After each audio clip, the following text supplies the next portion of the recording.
So Philippe Janot unfortunately wasn't able to be here today, but he authorized us to show you his presentation that Gaëtan is going to talk about, and it will be available just like all the other presentations during the week. Thank you. It's me again. My name is not Philippe, so I will not take any questions. But I had a phone call with Philippe 1 hour ago because we thought information in his slide is very important and very interesting for this event. So I will do something hopeful. I will read what is written on the screen. And he gave me some notes about what is very important to point out. So I will try this exercise. It's fully improvisation. So thank you for your understanding. He starts his presentation with a quotation, which is quite interactive. So the ultimate objective, it's a quotation, sorry, from the drone of Departmental Chamber of Agriculture. It's written, the ultimate objective is to directly transmit the reference obtained to the computer of the tractors so that the fertilization of the pesticide treatment, of the pesticide treatment, sorry, are programmed of themselves. This is a very important point is in these sentences. For him, it's to understand who is taking the decision at the end. Then he deals with two issues. So what becomes the autonomy of decision from the farmer point of view, and what become of the agricultural advice has a job? Who will do the agricultural advice? So this is a graphic about the evolution of labor productivity. So we are more and more productive in agriculture.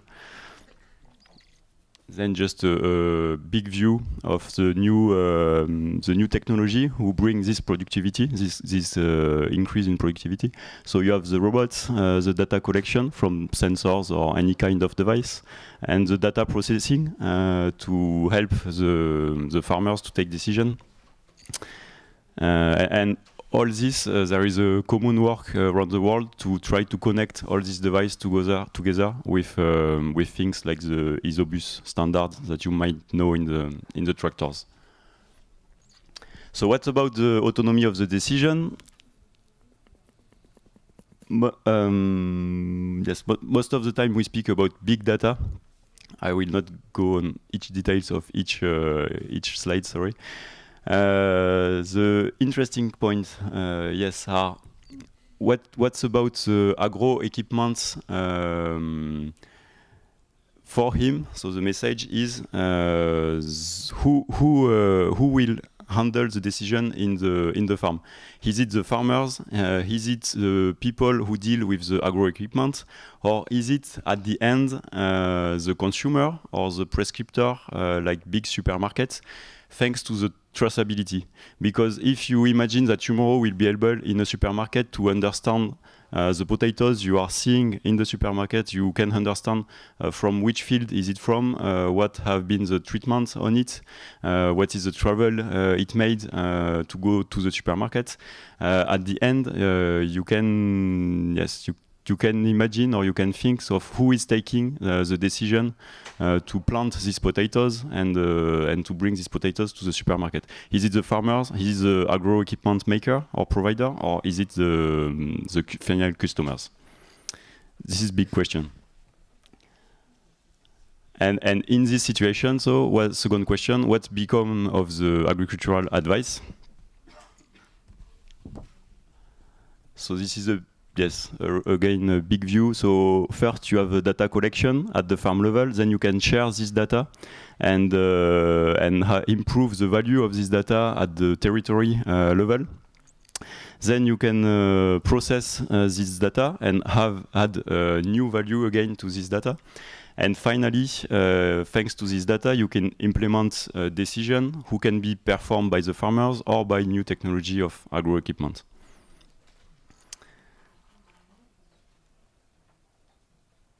Sorry, many information for me.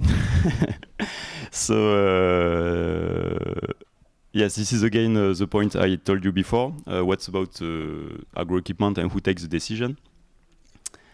And in conclusion, if we say that the measurement, the data collection is not so much the work of the farmers, but you have device and sensors doing it. If you think that the action is not so much the work of the farmers, he will not do the mechanical weeding tomorrow. It will be robots, hopefully. So what remains to the farmers? It is decision, of course, strategic decision. So once again, he thinks that the farmers will evolve to a job of manager. And the big question for him is, do we think that the farmer will disappear or the job will disappear because they will be taken by the technology? Or do we think that the farmers will take this situation as an opportunity and will be proactive on the change in their work condition and in the situation in the agriculture? So they will be able to take the advantage of this new technology to create a new work and a new way of work. I think this is the main line he wanted to say. If you have some question, you can find through his name his webpage and all the information to contact him. And you can find a lot of technical data about all this work, which is very, very interesting and who concern a lot the question of technology and robotics in agriculture.